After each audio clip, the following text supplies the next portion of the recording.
ஜெபம் செய்வோம். எங்களை அளவில்லாமல் நேசிக்கிற எங்கள் பரலோக தகப்பனே, நாளில் நம்முடைய பாதத்தில் நாங்கள் வந்து உம்மை பணிந்து கொள்கிறோம்.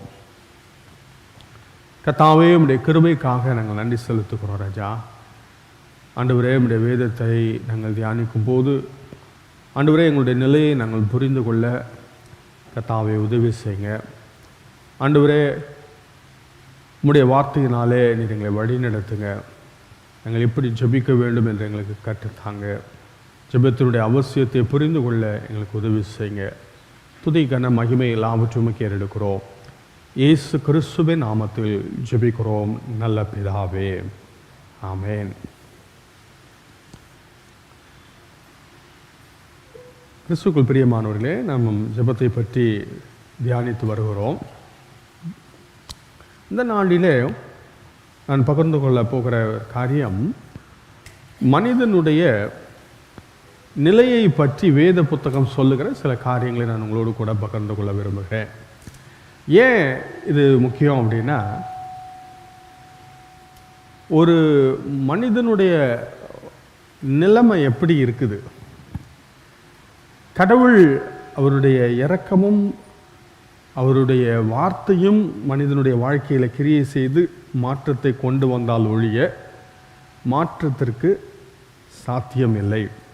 ஆகினால மனிதனுடைய இயல்பான நிலை என்று வேதத்திலிருந்து நாம் பார்க்கிற காரியம் என்னன்னா, ஆதாம் பாவம் செய்து தெய்வ மகிமை இழந்து போனான்.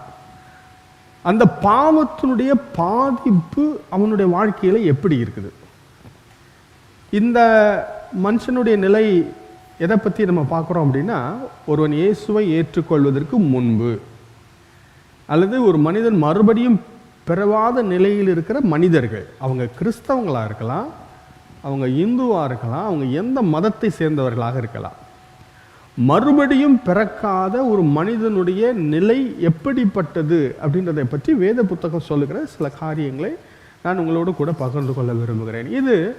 இதை நம்ம அப்படியே ஜெபத்துக்கு மாற்றி கொள்ளலாம்.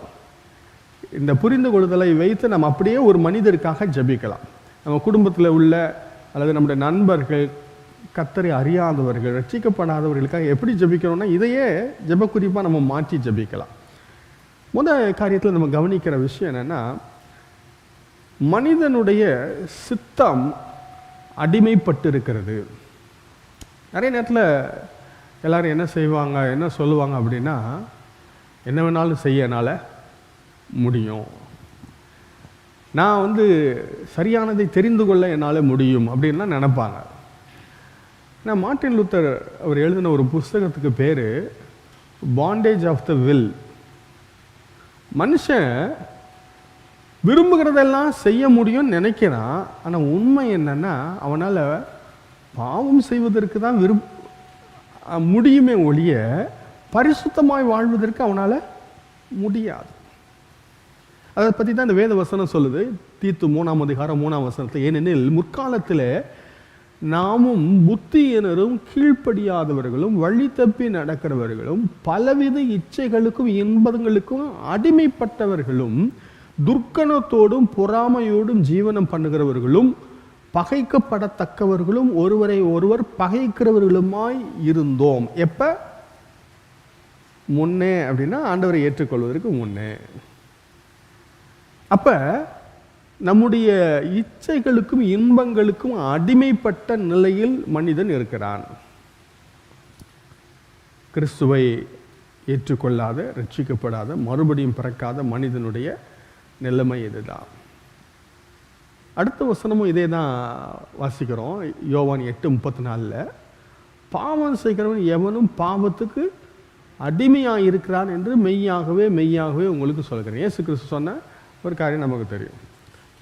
நீல் ஆண்டர்சன் அப்படின்னு ஒரு கடவுளுடைய மனிதர் ஒரு யூனிவர்சிட்டியில் போய் அவர் மாணவர்களுக்கு இயேசுவை பற்றி சொல்லி கொண்டிருந்த போது, முன்னாடி சீட்டில் ஒருத்தன் உட்காந்துருந்தவன் திடீர்னு சிகரெட் எடுத்து பற்ற வச்சுட்டு ஸ்மோக் பண்ண ஆரம்பித்தானா.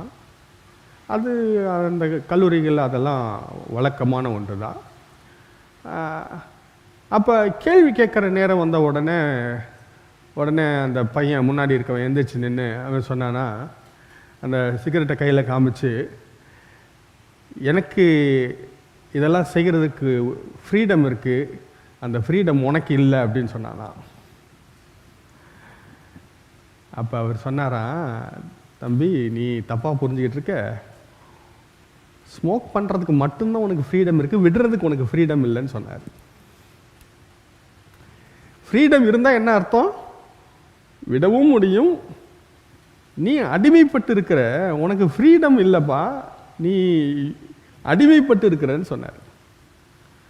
கொஞ்ச நேரம் யோசித்தான். நிறைய நேரத்தில் இப்படி நிறைய பேர் அடிமைப்பட்டு இருக்கிறவங்கெல்லாம் சுதந்திரமாக இருக்கிறதா நினச்சிக்கிட்டு இருக்கிறாங்க. வேத புத்தகம் சொல்லுது மனிதன் அடிமைப்பட்டு இருக்கிறான். அடுத்ததாக நம்ம பார்க்குற ஒரு காரியம், மனிதனுடைய விருப்பத்தை பாவம் எப்படி பாதிச்சிருக்கு அப்படின்னா, சங்கீதம் 3:19 யோவான் 3:19 வாசிக்கிறோம், ஒளியானது உலகத்தில் வந்திருந்தும் மனுஷருடைய கிரியைகள் பொல்லாதவைகளாக இருக்கிறபடியினால் அவர்கள் ஒளியை பார்க்கிலும் இருளை விரும்புகிறதே அந்த ஆக்கினை தீர்ப்புக்கு காரணமாக இருக்கிறது. அவனுடைய டிசையர் என்ன சொல்லுது? ஒளியை பகைக்கிறது. ஆண்டவர்கிட்ட வர்றதுக்கு அவன் விரும்புறதில்லை, வசனத்தை கேட்கறதுக்கு விரும்புறதில்லை. ஏன்னா அவன் விரும்புவது இருளை அவன் விரும்புகிறான். அதான் அவனுடைய நேச்சுரல் டிசையர். ஆகையினாலே கடவுளை விட்டு தூரமாய் போவது அவனுடைய இயல்பாக இருக்கிறது. அடுத்த காரியத்தில் நம்ம பார்க்குறோம், எபேசியர் 4:19 இந்த மனுஷனுடைய விருப்பம் எப்படி இருக்குதா, சகலவித அசுத்தங்களையும் ஆவலோடு நடப்பிக்கும்படி தங்களை காம விகாரத்துக்கு ஒப்பு கொடுத்திருக்கிறார்கள். தவறு செய்வதற்கான நாட்டம், டிசையர் அவனுக்குள்ள இயற்கையாகவே இருக்குது. தீமை செய்வதற்கு, அசுத்தமாய் வாழ்வதற்கான விருப்பம் இயற்கையாக இருக்கிறது. மன்னே இன்னைக்கு பாவத்தை நோக்கி ஓடிக்கொண்டிருக்கிறான் அப்படின்னா, யாரும் தப்பு செஞ்சால் அவனுக்கு எதுவும் இன்சென்டிவ் கொடுக்க போகிறதில்ல. அவன் செய்கிறதுக்கு காரணம் என்ன? அதுதான் அவனுக்கு பிடிக்குது. அவனுடைய டிசையர் அப்படி இருக்குது. அவனுடைய விருப்பம் எல்லாம் தவறு செய்வதில் இருக்கிறது. அதுக்கு காரணம் பாவத்திலே மனிதன் விழுந்து போனதுனாலே. சரிங்க, இது எப்போ ஸ்டார்ட் ஆகுது ஒரு மனுஷனுக்கு அப்படின்றத சங்கீதம் 51 நம்ம வாசிக்கிறோம். 5ஆம் வசனத்தில் எப்போ ஸ்டார்ட் ஆச்சா, தாயின் வயிற்றில் உருவாகும் போது, தாயின் வயிற்றில் உற்பவித்தது முதல் அவனுக்கு இந்த பிரச்சனை ஸ்டார்ட் ஆனது தாயின் வயிற்றிலிருந்து ஸ்டார்ட் ஆச்சு. இதோ நான் துர்க்குணத்தில் உருவானேன், என் தாய் என்னை பாவத்தில் கற்பந்திருக்கு. வேற மொழிபெயர்ப்பில் நம்ம கவனிக்கிறது, இதோ தீவிரையோடு என் வாழ்வை தொடங்கினேன், பாவத்தோட என் அன்னை என்னை கருத்தாங்கினாள். சங்கீதம் 58:3 நம்ம வாசிக்கிறோம், துன்மார்க்கர் கர்ப்பத்தில் உற்பவித்தது முதல் பேதலிக்கிறார்கள், தாயின் வயிற்றிலிருந்து பிறந்தது முதல் பொய் சொல்லி வழி தப்பி போகிறார்கள். ஆகையினாலே இந்த பிரச்சனை பெரிய பிள்ளையான பிறகு வரல, இது வயிற்றில் இருக்கும்போதே, தாயினுடைய வயிற்றில் இருக்கும்போதே இது உண்டான ஒரு பிரச்சனையாக இங்கே நாம் வாசிக்கிறோம். ஆதியாகமம் 8ஆம் அதிகாரம் 21ஆம் வசனத்தில், சுகந்த வாசனை கத்தர் முகந்தார், அப்பொழுது கத்தர், இனி நான் மனுஷ நிமித்தம் பூமியை சமைப்பதில்லை, மனுஷனுடைய இருதயத்தின் நினைவுகள் அவன் சிறு வயது தொடங்கி பொல்லாததாய் இருக்கிறது. ஆகையினால கிறிஸ்துவுக்குள் பிரியமானவர்களே, மனிதனுடைய பிரச்சனை எங்கே ஸ்டார்ட் ஆச்சு அப்படின்னா, ஃப்ரம் பர்த், ஆரம்பத்திலேயே அது வயிற்றிலிருந்தே அப்படி தான் பிரச்சனை ஸ்டார்ட் ஆச்சு. சரி, இந்த பிரச்சனை எங்கே இருக்கு? இந்த பிரச்சனை உள்ள இருக்கு. சூழ்நிலையினால மனுஷன் தப்பு பண்ணுறான் அப்படின்னு நிறைய பேர் யோசிச்சுட்டு இருக்கிறாங்க. இன்னைக்கு வெளிநாட்டில் இருக்க முக்கியமான ஒரு புரிதல் கொள்ளுதல் என்ன அப்படின்னா, ஒரு மனுஷன் தப்பு பண்ணிட்டான் அப்படின்னா அதுக்கு என்ன காரணம் அப்படின்னு சொல்கிறாங்க, அவங்க குடும்பத்தில் ஏதோ பிரச்சனை, அவங்க அப்பா அம்மா சரியாக வளர்க்கலை, அவங்க வந்து சிங்கிள் பேரண்ட்டுக்கிட்ட வளர்ந்தான், அதனால் அந்த மாதிரி பிரச்சனை, இப்படி எதையோ ஒரு காரணம். எங்கே இருக்குது காரணம்? வெளியில் சமுதாயம் வந்து அவனை ஒழுங்காக ட்ரீட் பண்ணலை, அப்படி பண்ணிட்டாங்க, இப்படி பண்ணிட்டாங்க, ஏதோ எல்லாரும் தப்பு பண்ணிட்டாங்கன்ற மாதிரி சொல்லிட்டு இருக்காங்க. ஆனால் ஏசாமி சொன்னார், மனுஷனுக்கு பிரச்சனை எங்கே இருக்குதான்? உள்ளே இருக்குது. அவனுடைய இருதயத்திலிருந்து பொல்லாத சிந்தனைகளும், விபச்சாரங்களும், வேசித்தனங்களும், கொலைபாதங்களும், களவுகள், பொருளாசை, துஷ்டத்தனங்கள், கபடு, காமவிகாரம், வன்கண், தூஷணம், பெருமை, மதுகேடு, இதெல்லாம் உள்ளிருந்து வருது. அதனால் பிரச்சனை யார்கிட்டயோ இல்லை, பிரச்சனை உள்ளே இருக்குது, நமக்குள்ளே இருக்குது. நம்முடைய இருதயத்தில் இருக்கிற பாதிப்பு, மனிதனுடைய பாவம் அவனை உள்ளிருந்து பாதித்திருக்கிறது. அது மட்டுமல்ல, இந்த பாதிப்பை அவனால் மாற்ற முடியாது. நிறைய பேர் என்ன யோசிக்கிறாங்க, அவனை கொஞ்சம் கவுன்சிலிங் கொடுத்தா மாறிடுவான். அப்படியா? கவுன்சிலிங் கொடுத்தா மாறிடுவானா? இந்த குடிபோதை மறுவாழ்வு மையம் பற்றி நீங்கள் கேள்விப்பட்டிருப்பீங்க. அந்த மையத்துக்கு போயிட்டு வந்த நிறைய பேரை நான் பார்த்துருக்கேன். என்ன செய்வாங்க அப்படின்னா, அங்கே குடிபோதை மறுவாழ்வு மையத்துக்கு கூட்டிகிட்டு போய் உட்கார வச்சு அவங்களுக்கு என்ன டீச்சிங் அப்படின்னா, குடியினால என்ன விதமான பாதிப்புகள் வரும், அது இதுன்னு எல்லாம் ஒரு பயங்கரமாக கிளாஸ் எடுப்பாங்க. அவர் வெளியில் வந்து கொஞ்ச நாளைக்கு அவரும் அந்த கிளாஸ் எடுத்துகிட்டு இருப்பார். எது வரைக்கும் அப்படின்னா, திரும்ப அடுத்த சாவுக்கு போகிற வரைக்கும், அடுத்த கல்யாணத்துக்கு போகிற வரைக்கும், திரும்ப நண்பர்களோடு சேர்கிற வரைக்கும் அவர் வந்து குடியினால் என்ன பாதிப்பு வருதுன்னு பார்க்குறவங்க கிட்டலாம் சொல்லிகிட்டு இருப்பார். நான் திரும்ப ஸ்டார்ட் பண்ணி நிலைமை முன்னை விட மோசமாக போகும். ஏன்னா புத்தி சொல்கிறதுனால மனுஷனை மாற்ற முடியும் அப்படின்னு ஆண்டவர் சொல்லலை. இங்கே பிரச்சனை பற்றி சொல்கிறாரு. எத்தியோப்பியன் முன்னாடி போங்கம்மா. எத்தியோப்பியன் தன் தோலையும் சிவிங்கி தன் புள்ளியையும் மாற்றக்கூடுமா? கூடுமானால் தீமை செய்ய பழகின நீங்களும் நன்மை செய்ய கூடும். ஆகையினால இது வந்து மாற்ற முடியாத பிரச்சனை, தன்னைத்தானே மாற்றிக்கொள்ள முடியாது. ஆகையினால இந்த மாதிரி ஒரு சூழலில் இருக்கிற மனிதன் தன்னைத்தானே மாற்றிக்கொள்ள முடியாது என்று வேதவசனம் திட்டவட்டமாக சொல்லுகிறது.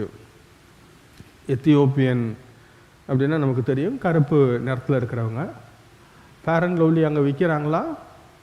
விற்பாங்க. அது ஒர்க் அவுட் ஆகுமா? அது அவங்களுடைய இயல்பு. அது அந்த கலரை மாற்றவே முடியாது. சிவிங்கி அது மேலே இருக்கிற புள்ளிகளை மாற்ற முடியுமா? மாற்ற முடியாது. ஒருவேளை தோலை உரிச்சாதான் மாறும். அப்படி அது அதோட உள்ள ஒரு காரியம்.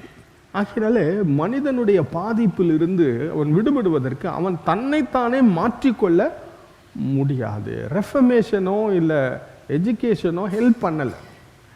பில்லி கிரஹாம் ஐயா ஒரு முறை ஆப்பிரிக்காவில் போய் நற்செய்தி கூட்டம் நடத்தினாராம். நடத்திட்டு அடுத்த நாள் ஃப்ளைட்டில் ஏறி அமெரிக்காவில் இருக்க ஒரு யூனிவர்சிட்டியில் ரொம்ப அதிகமாய் படித்தவர்களுக்கு ஒரு நற்செய்தி கூட்டம் நடத்தினாராம். முடிஞ்ச உடனே ஒருத்தர் அவர்கிட்ட பேட்டி கண்டார். கண்டபோது அவர் கேட்ட ஒரு கேள்வி, ஐயா நீங்கள் ஒரு பெரிய சேஞ்சு பார்த்துருப்பீங்க இல்லையா? நேற்று ஆதிவாசி மக்களுக்கு இயேசுவை பற்றி சொன்னீங்க, இன்றைக்கி உலகத்தில் மெத்த படித்த கல்விமான்களுக்கு இயேசுவை பற்றி சொன்னீங்க, என்ன வித்தியாசத்தை நீங்கள் பார்த்தீங்க அப்படின்னு சொன்னாராம். கேட்டாராம். அவர் என்ன சொன்னாராம் தெரியுமா? 2 பேரும் பாவிகள் தான் சொன்னாராம். படிக்காத பாவி, ரொம்ப படித்த பாவி, ஆனால் 2 பேரும் ஒரே கேட்டகரியில் இருக்காங்க, ஒரே தேவையோடு இருக்கிறாங்கன்னு சொன்னார். எவ்வளோ உண்மை இல்லை? படிப்பு எந்த மனிதர்களையும் மாற்றுகிறது இல்லை, நம்ம எல்லாத்துக்கும் தெரியும் இல்லை? ஆகையினால இங்கே நம்மை நாமே மாற்றிக்கொள்ள முடியாது.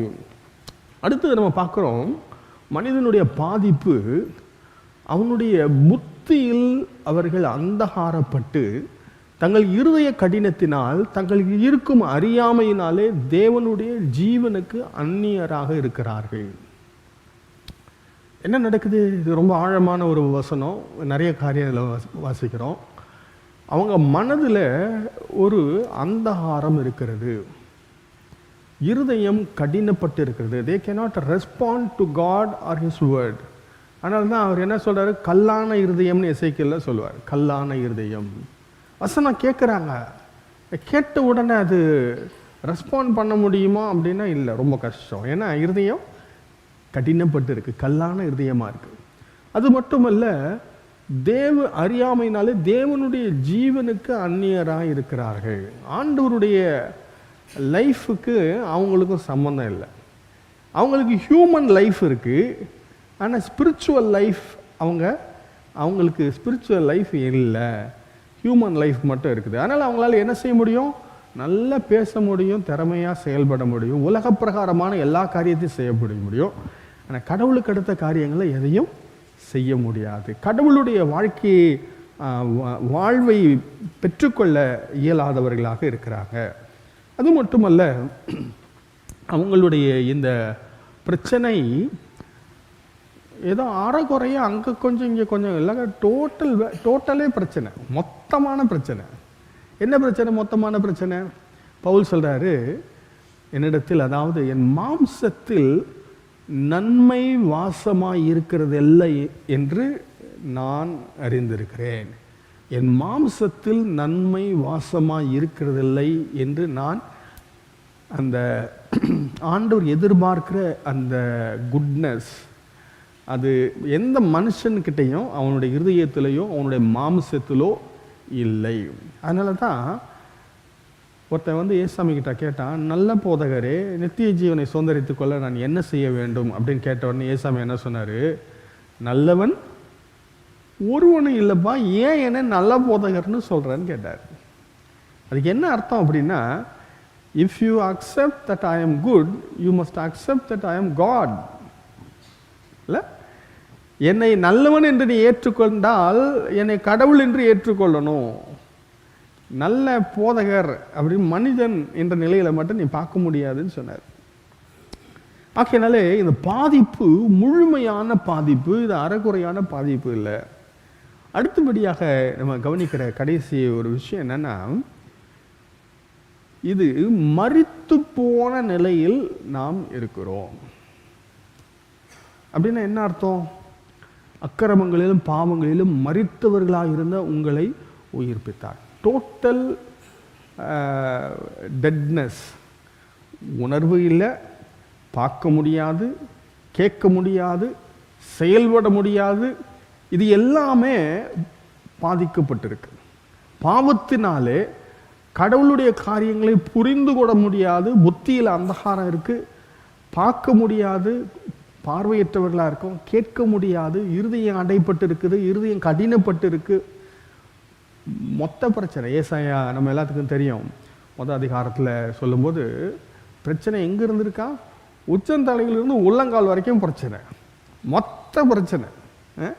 ஆகினால அதை பற்றி தான் இங்கே அவர் சொல்கிறாரு, இது மரித்து போன ஒரு நிலை. அது மட்டுமல்ல, கடவுளோடு உள்ள உறவில் இந்த பாதிப்பு எப்படிப்பட்ட காரியங்களை கொண்டு வந்துச்சு அப்படின்றத பார்க்குறோம்.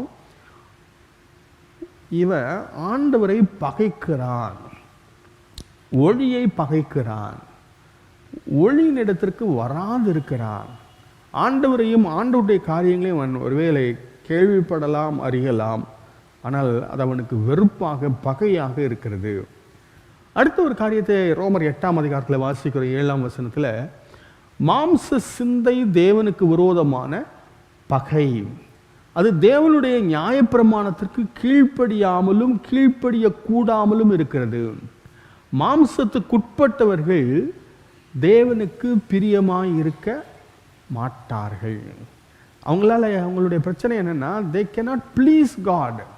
ஆண்டவருக்கு பிரியமாக வாழவோ செயல்படவோ சிந்திக்கவோ அவங்களால முடியாது என்பதை இந்த வேத பகுதியில் நம்ம கவனிக்கிறோம். ஆகையினாலே இந்த காரியங்கள் எல்லாத்தையும் நம்ம பார்க்குறோம். மனிதனுடைய இயல்பான நிலையில் அவனுடைய சித்தம் அடிமைப்படுத்தப்பட்டிருக்கிறது. அவனுடைய விருப்பம் தீமையை நாடுகிறது, அவனுடைய விருப்பம் அசுத்தத்தை நாடுகிறது.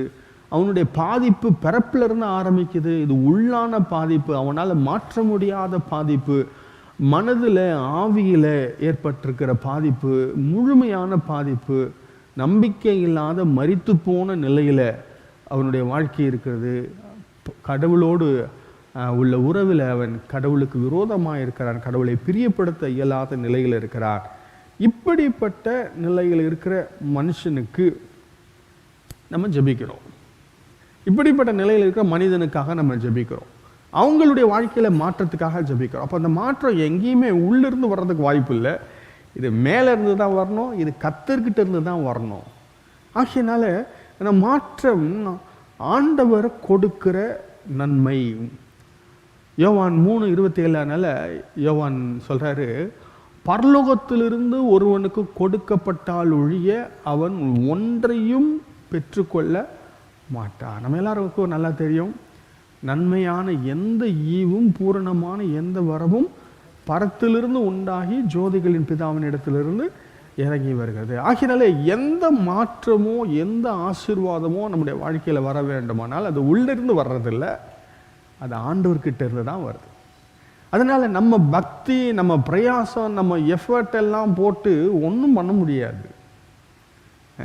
நிறைய நேரத்தில் நம்ம என்ன யோசிக்கிறோம், நம்ம அவங்க கூட கொஞ்ச நேரம் டீச் பண்ணோன்னா, இதை சொல்லி கொடுத்தா அதை சொல்லி கொடுத்தா அப்படி பண்ணால் இப்படி பண்ணால் மாறிடுவாங்க. மாற மாட்டாங்க. அதனால தான் நம்ம ஜெபிக்கிறோம். ஏன்னா எதுக்காக ஜெபிக்கிறோம்? இந்த எஃபர்ட்டை, இந்த மாற்றத்தை என்னால் கொண்டு வர முடியாது, அவரால் தான் கொண்டு வர முடியும். அதனால் இதை நான் புரிந்து கொண்டு தேவனுடைய சமூகத்தில் நோக்கி பார்க்கும்போது ஆண்டவர் தான் இந்த மாற்றத்திற்கெல்லாம் காரணராக இருக்க முடியும். என்னென்ன மாற்றம் நமக்குள்ளே வரலாம், சில காரியங்களை மாத்திரம் நான் குறி சொல்லி நான் ஜெபிக்க விரும்புகிறேன். 1 கொரிந்தியர் 2ஆம் அதிகாரம் 10வது வசனம் 11ஆம் வசனத்தில் சொல்கிற ஒரு காரியம், தேவன் 9ஆம் வசனத்தில் வாசிக்கிறோம், தேவன் தம்மிடத்தில் அன்பு கூறுகிறவர்களுக்கு ஆயத்தம் பண்ணினவைகளை கண் காணவில்லை, காது கேட்கவில்லை, மனுஷனுடைய இருதயத்தில் தோன்றவில்லை. 2வது அதிகாரம் 9வது வசனம். 10ஆம் வசனத்தில் சொல்றாரு, நமக்கோ தேவன் அவைகளை தம்முடைய ஆவியினாலே வெளிப்படுத்தினார். அந்த ஆவியானவர் எல்லாவற்றையும் தேவனுடைய ஆழங்களையும் ஆராய்ந்து இருக்கிறார். மனுஷனில் உள்ள ஆவியே அன்றி மனுஷரில் எவன் மனுஷருக்குரியவைகளை அறிவான். அப்படி போல தேவனுடைய ஆவியே அன்றி ஒருவனும் தேவனுக்குரியவைகளை அறிய மாட்டான். என்ன சொல்றாரு பவுல்னு புரியுதா? நம்ம நாட்டில் ஒரு பழமொழி உண்டு, கழுதைக்கு தெரியுமா கற்பூர வாசம். அப்படின்னா என்ன அர்த்தம் அப்படின்னா, அதோடைய ஸ்டாண்டர்டு வேற, அந்த ஸ்டாண்டர்டுக்கு அதுக்கு அதோடைய காரியங்கள் புரியும், நம்ம காரியங்கள் கழுதைக்கு புரியாது. அதே மாதிரி மனுஷனுக்கு என்ன புரியும்? மனுஷனுடைய காரியங்கள்லாம் புரியும், கடவுளுடைய காரியம் புரியுமா? புரியாது. கழுதைக்கு எப்படி மனுஷனுடைய காரியம் புரியாதோ அதே மாதிரி மனுஷனுக்கு கடவுளுடைய காரியம், ஏன்னா எல்லாம் வேற வேற கேட்டகரியில் இருக்கிறாங்க. 5 அறிவு உள்ள மிருகம், நம்ம 6 அறிவு உள்ள மனிதன், கடவுள் சர்வ ஞானம் உள்ள தேவன். அதனால் அவருடைய கேட்டகரி வேற. அவருடைய காரியங்களை நான் புரிந்து கொள்ளணும்னா தேவனுடைய ஆவியானவருடைய துணை இல்லாமல் தேவனுடைய காரியங்களை யாராலும் புரிந்து கொள்ள முடியாது. நிறைய நேரத்தில் வர்ற பிரச்சனை அதுதான். நம்ம நிறைய படிச்சிட்டோம், நிறைய அறிவில் நிறைய இருக்கு, ஆனால் தேவனுடைய வெளிப்பாடு நமக்கு இல்லை. தேவ வெளிப்பாடு மிக மிக முக்கியம். இதை எந்த மனிதனும் கொடுக்க முடியாது. நான் பிரசங்கம் பண்ணலாம், வசனத்தை சொல்லலாம், வசனத்தை கேட்ட எல்லாரும் அதை சிலர் புரிந்து கொள்ளலாம், பெரும்பாலானவர்கள் புரிந்து கொள்ளலாம். ஆனால் அந்த வெளிப்பாட்டை பெற்றுக்கொள்ள வேண்டுமானால் பரிசுத்த ஆவியானவர் தான் அதை செய்ய முடியும். அதனால தான் ரொம்ப முக்கியத்துவம் வாய்ந்த ஒரு விஷயம். திருச்சபையினுடைய ஆசீர்வாதத்திற்கு, மாற்றத்திற்கு நம்ம ஜெபிக்கிறதுக்கு ரொம்ப முக்கியத்துவம் கொடுக்கறதுக்கு காரணம் என்ன அப்படின்னா, இது கர்த்தர் தான் இந்த மாற்றத்தை கொண்டு வர முடியும். அவர் தான் இதை செய்ய முடியும். அடுத்தது நம்ம கவனிக்கிற ஒரு காரியம் என்னென்னா, மோசே நாட்களில் உபாகமம் 29:3 ஆண்டவர் சொல்கிற காரியத்தை பார்க்குறோம். கர்த்தர் சொல்கிறாரு, கர்த்தர் செய்த பெரிய சோதனைகளையும் பெரிய அடையாளங்களையும் அற்புதங்களையும் கண்ணார கண்டீர்களே, ஆகிலும் மோசே வருத்தத்தோடு சொன்ன ஒரு விஷயம் என்னென்னா, நிறைய அற்புதத்தை பார்த்துட்டீங்க, செங்கடல் பிளந்துச்சு, வானத்தில் மண்ணா வந்துச்சு, அதெல்லாம் வந்துச்சு, அதெல்லாம் பார்த்தீங்க, அனுபவிச்சிங்க, நல்லது தான். ஆனால் ஆகிலும் கர்த்தர் உங்களுக்கு உணரத்தக்க இருதயத்தையும் காணத்தக்க கண்களையும் கேட்கத்தக்க காதுகளையும் இந்நாள் வரைக்கும் கொடுக்கவில்லை. அவங்க எல்லாம் பார்வையற்றவங்களா இருந்தாங்களா? அவங்களுக்கு எல்லாம் காது கேட்காதவங்களா? இல்லை, அவங்க எல்லாரும் நல்லா பார்த்தாங்க, நல்லா கேட்டாங்க, அவங்க ஹார்ட் எல்லாம் நல்லா பர்ஃபெக்டாக இருந்துச்சு. ஆனால் பிரச்சனை என்னென்னா, இது ஆவிக்குரிய ஒரு குறைபாடு. ஆவிக்குரிய காரியங்களை புரிந்து கொள்ள முடியல, ஆவிக்குரிய பார்வை இல்லை, ஆவிக்குரிய ஆண்டவருடைய சத்தத்தை கேட்க இயலவில்லை. ஆகினாலே இது இப்படிப்பட்ட ஒரு ஆசீர்வாதத்தை கர்த்தர் நமக்கு தர வேண்டும். உணரத்தக்க இருதயத்தை கொடுக்கணும். வசனத்தை கேட்ட உடனே நம்முடைய இருதயம் அதுக்கு ரெஸ்பாண்ட் பண்ணும்படியாக கிருபையை கர்த்தர் நமக்கு தர வேண்டும். காணத்தக்க கண்களை கொடுக்க வேண்டும், கேட்கத்தக்க காதுகளை கொடுக்க வேண்டும். லூக்காவின் சுவிசேஷம் 24 எம்மாவூருக்கு நடந்து போய் கொண்டிருந்த சீஷர்களோடு இயேசு கிறிஸ்துவும் இணைந்து கொண்டார். இணைந்து கொண்டு இயேசு கிறிஸ்துடைய உயிர்த்தெழுதலை பற்றி அவங்க கிட்ட எடுத்து சொல்றாரு. அவங்களுக்கு தெரியல, வேத வசனங்களையெல்லாம் அவங்களுக்கு விளங்க காண்பித்தார் அப்படின்னு வாசிக்கிறோம்.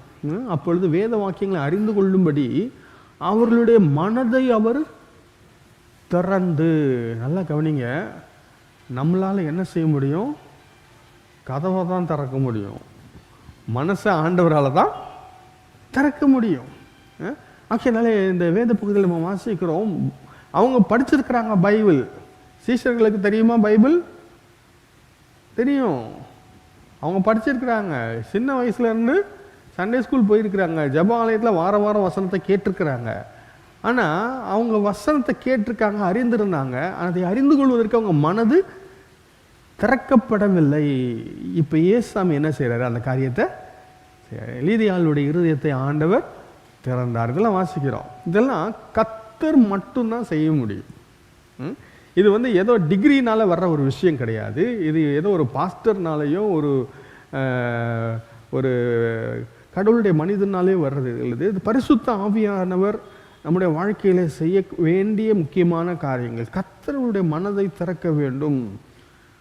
அடுத்தபடியாக அப்போஸ்தலர் நடவடிக்கைகள் 5ஆம் அதிகாரத்தில் 31ஆம் வசனத்தில் வாசிக்கிறோம், இஸ்ரவேலுக்கு மனந்திரும்புதலையும் பாவ மன்னிப்பையும் அருளத்தக்கதாக அவரை அதிபதியாகவும் இரட்சகராகவும் தமது வலது கரத்தினாலே உயர்த்தினார். இயேசு கிறிஸ்து உயர்த்தப்பட்ட போது மனம் திரும்புதலையும் பாவ மன்னிப்பையும் கொடுக்கிறவராக அவர் இருந்தார். அடுத்தபடியாக எபிரேயர் 12:1 நம்ம எல்லாருக்கும் அறிந்த வேதவசனம், இயேசு கிறிஸ்து நம்முடைய விசுவாசத்தை துவக்குகிறவரும் முடிக்கிறவரும். விசுவாசத்தில் வளர்வதற்கு ஆண்டவர் தான் நமக்கு கிருபை செய்கிறார். கடைசியாக நம்ம வாசிக்கிற காரியம் எபேசியர் 2ஆம் அதிகாரத்தில் 4ஆம் வசனம் ரொம்ப முக்கியமான ஒரு வசனம். அங்கே ஆண்டவர் சொல்கிற காரியம், தேவனும் இரக்கத்தில் ஐஸ்வர்யம் உள்ளவராய் நம்மில் அன்பு கூர்ந்த தம்முடைய மிகுந்த அன்பினாலே அக்கிரமங்களில் மரித்தவர்களாகியிருந்த நம்மை கிறிஸ்துவுடனே கூட உயிர்ப்பித்தார். அப்போ இயல்பான நிலையில் இருக்கிற மனுஷனுடைய நிலைமை ரொம்ப பரிதாபமாக இருக்குது. அவனுக்கு என்னங்க வேணும்? அவனுக்கு புத்திமதி வேணுமா? அவனுக்கு ஆலோசனை வேணுமா? அவனுக்கு எஜுகேஷன் வேணுமா? என்ன வேணும் அவனுக்கு? அவன் ஆவியில் உயிர்ப்பிக்கப்பட வேண்டும். செத்து போன நிலையில் அவன் இருக்கிறான். அவன் ஆவியில் உயிர்ப்பிக்கப்பட வேண்டும். இதை யார் செய்ய முடியும்? கர்த்தரை தவிர யாருமே செய்ய முடியாது. ஆகையினால தான் நம்ம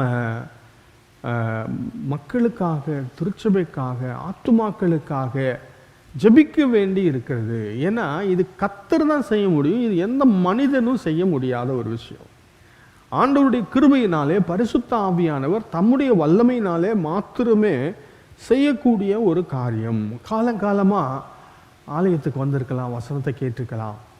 ஆனால் இந்த மறுபடியும் பிறக்கும் இந்த அனுபவம் கடவுள் கொடுக்கிற ஒரு ஈவு. அது எப்போ நடக்கும் ஒருவருடைய வாழ்க்கையில் தெரியாது. ஆண்டவர் ஏதோ ஒரு நாள் ஏதோ ஒரு கடவுளுடைய வார்த்தையின் மூலமாக அவர்களை தொடலாம். இப்போ இதுலேருந்து நம்ம புரிஞ்சுக்கிற ஒரு முக்கியமான விஷயம், இதை நான் சொன்னதுக்கு ஒரு முக்கியமான காரணம் உண்டு.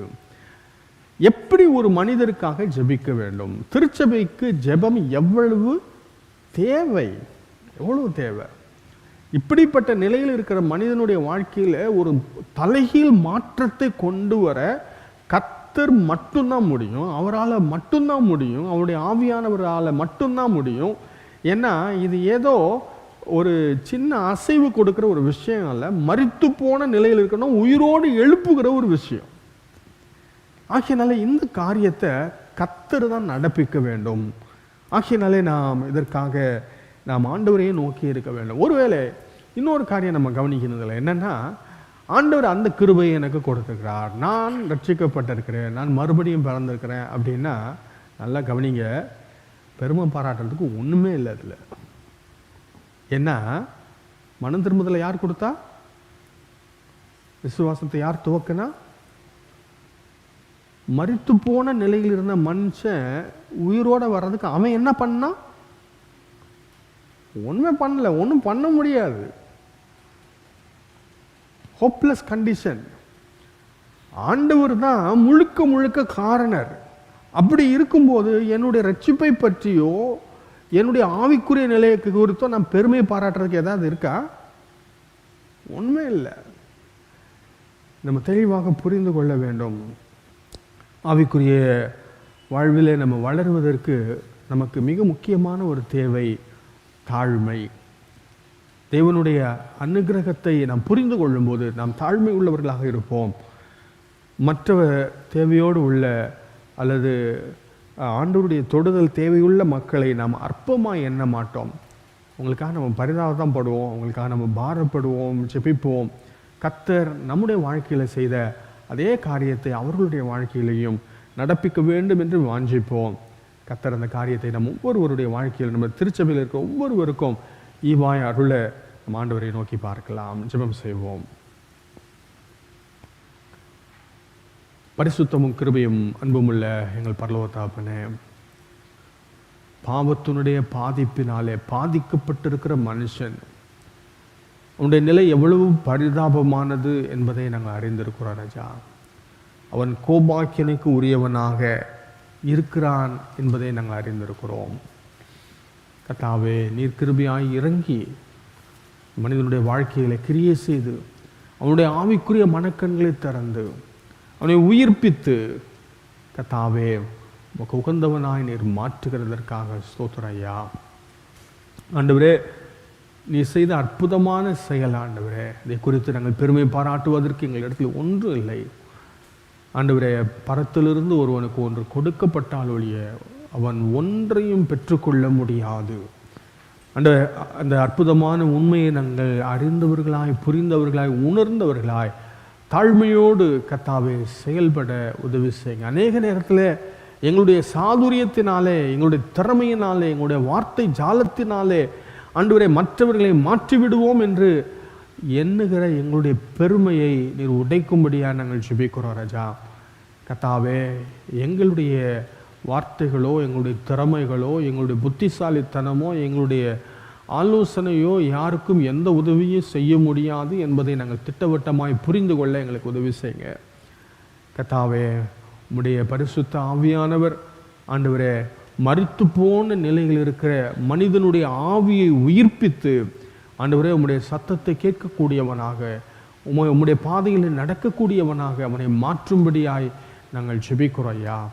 ஆண்டவரே, இந்த அவசியத்தை உணர்ந்து எங்களுடைய திருச்சபையில் தேவையோடு உள்ள நம்முடைய பிள்ளைகள் ஒவ்வொருவருக்காக நாங்கள் பாரப்பட, கண்ணீர் வெடிக்க, ஜெபிக்க ஜெப ஆவியினாலே எங்களை நிரப்புங்க. எங்களுடைய பிள்ளைகளுக்காக ஆண்டவரே, எங்களுடைய நண்பர்களுக்காக, உறவினர்களுக்காக, அவருடைய ரட்சிப்புக்காக, அவருடைய வாழ்க்கையில் நம்முடைய தொடுதலுக்காக நாங்கள் பாரப்பட, ஜெபிக்க எங்களுக்கு கிருபை செய்ய வேண்டும் என்று நாங்கள் ஜெபிக்கிறோம். உடைய தயவுள்ள கரங்களை எங்களை அர்ப்பணிக்கிறோம் ராஜா. துதிக்கான மகிமை எல்லாவற்றுமே கேட்டெடுக்கிறோம். இயேசு கிறிஸ்துவின் நாமத்தில் ஜெபிக்கிறோம் நல்ல பிதாவே, ஆமென்.